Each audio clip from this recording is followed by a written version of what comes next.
again, and welcome to a very inspiring cycling story. Many people turn to cycling with the intention of attempting to lose weight, either to shed a few pounds of kilograms that have almost appeared by stealth over the preceding years. For others, it's a far bigger challenge. I touched on the fact in my last video about cycling weight loss that one thing you really need is a determination to stick at it and hopefully develop a love for cycling. Well, John Shepherd from Winter Haven in Florida, USA, is an incredible example of exactly that. And after he discovered Ordinary Bloke on the Bike on Twitter, he'd seen my stuff about getting into shape and battling arthritis and anxiety through cycling. He told me his own remarkable story and was happy for me to feature it here.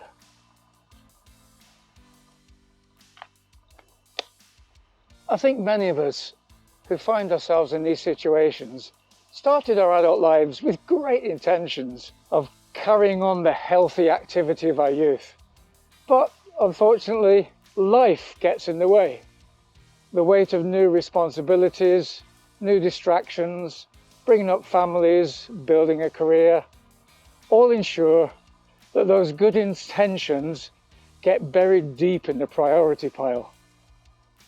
That was certainly the case with me and with Shep too, as he explains. I was a very slender teen, very active and participated in a lot of sports.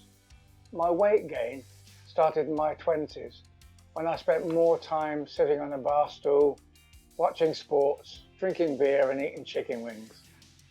By the time I was 30, I was successful in my career, but very much settled into a sedentary lifestyle with completely unhealthy eating habits.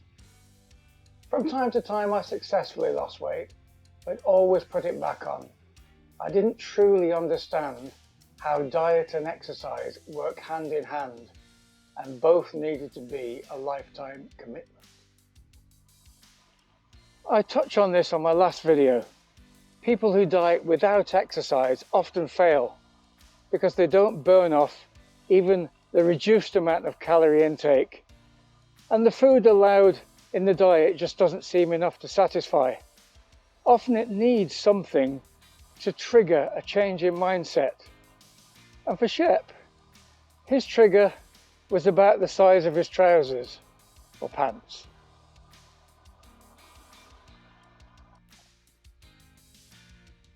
By the time I was in my 40s, I was 350 pounds and living a completely unhealthy lifestyle. No exercise, a sedentary job, and lots of late night eating. I was wearing size 48 pants and suddenly found it difficult to button them up, meaning I was going to have to go up to 50. I'm not sure why 44, 46 or 48 didn't bother me, but for some reason 50 did. I made up my mind then and there I was going to change.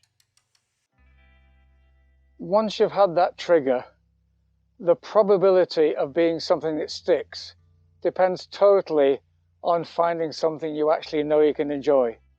Just like I decided to eliminate running and swimming and chose cycling because of the time I could spend doing that with my son, Shep found inspiration lurking in the corner of his shed.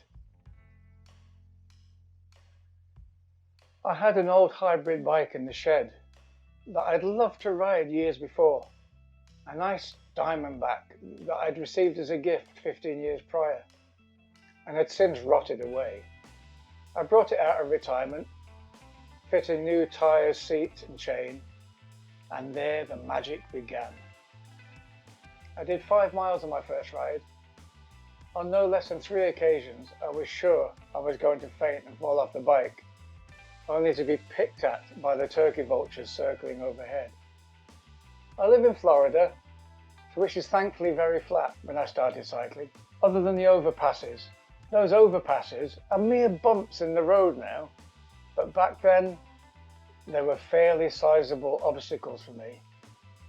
There were 3 overpasses to the north of me and 7 to the south. Somehow, I wanted to punish myself for ever having gotten so out of shape. My heart would beat nearly out of my chest on a few of the steeper ones, but my determination was so strong, I was either going to collapse or succeed. In the previous video, I referred to the need to do high-intensity exercise to assist weight loss. When you're as unfit and overweight as Shep found himself, it's not difficult to plan a high-intensity session. It really sounds like every single ride he did in those early days was high intensity. And the level of determination is incredible. That is why, sadly, so many people in Shep's situation fail. Starting exercise at that level of fitness is just so hard. And if you don't get past that stage, you could become so immobile that exercise likely becomes almost impossible, and then there's no way back. So Shep's level of determination was admirable and totally necessary. He then saw the fruits of his labour in dramatic results, which he quite rightly rewarded himself for, and as a result gave himself even more inspiration to keep it going. Success came fast and furious. I started cycling in October 2011, and by May of 2012, I was doing 60-mile rides on my hybrid bike. After a year or so, I finally made the move and bought myself my first road bike, a used Scott Speedster that was in great shape. From the very first minute on that bike, I was grinning from ear to ear.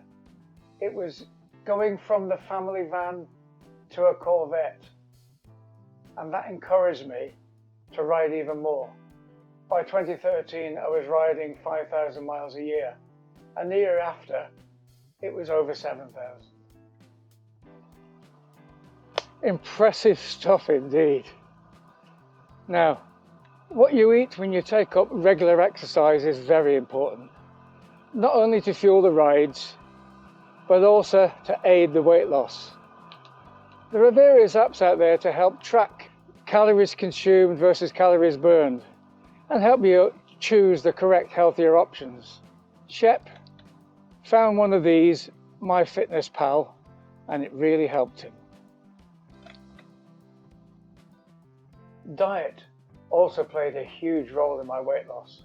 People often ask me how I lost all the weight, and my answer is always the same: eat right and move more. I've never dieted in my life because diets don't work. They're not sustainable. Eating healthy is. I started out by using MyFitnessPal because it does such a great job of helping you take responsibility for everything you eat and drink, whilst also keeping track of how much fat, sugar and carbs you're consuming. Portion control is very important as well. You can eat the healthiest foods in the planet and still gain weight. It's about learning to balance food and exercise. In a matter of a few years, Shep had started out on his quest like this and was now riding his bike looking like this. A quite incredible transformation. And just like myself, Shep had suffered for many years with anxiety and found this was lifting with his new healthier lifestyle. It's a well-known benefit of cycling and exercise in general. There must have been some of that anxiety still with him though, as for a while, in spite of shedding almost 73 kilograms, that's 160 pounds or 11.5 stone, he still wasn't able to fully comprehend just what an amazing turnaround he'd achieved. Until one particular sunny day on his bike, you do get a lot of those in Florida, mind. Even after you lose the weight, you might still see yourself as fat. I'd lost 150 pounds and kept it off for over 3 years, and still saw myself as that fat guy. It wasn't until I was out on my bike one sunny afternoon that I looked down and saw my shadow with the sun over my right shoulder. I thought to myself, look at the shape of that guy, he's in great shape. Maybe it was because my shadow didn't have my face, or maybe it's because I wasn't looking in the mirror, but that was the first time I saw myself as an athlete and not the fat guy.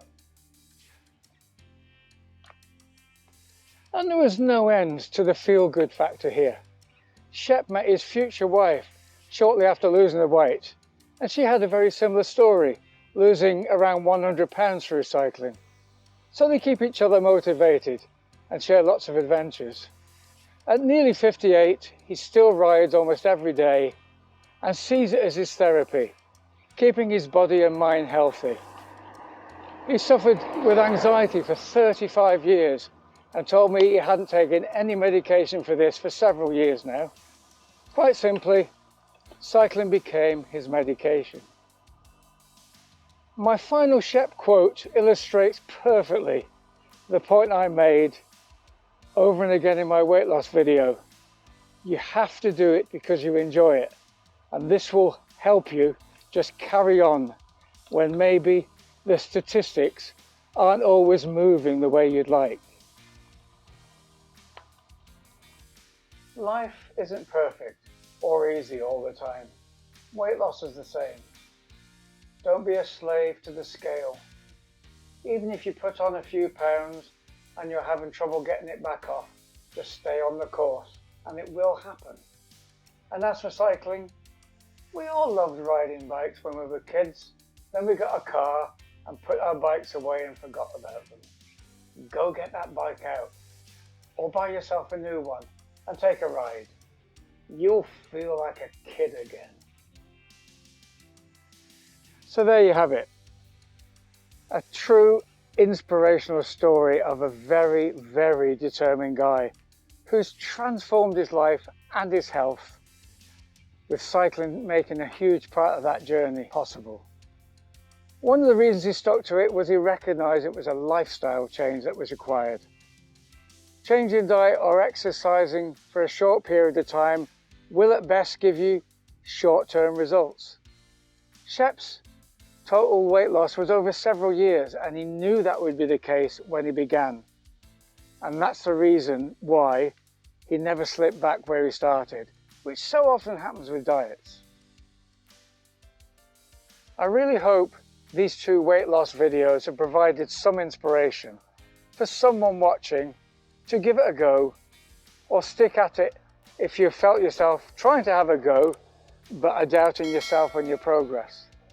Losing weight should never be the sole reason you take up cycling, or you won't stick to it. But if you can find enjoyment through doing it, you have what you need to help you with your own personal weight and health challenge. So that's all from me. A huge thank you to Shep for providing such an inspiring story. Happy cycling to you all. Keep healthy, and I'll see you soon.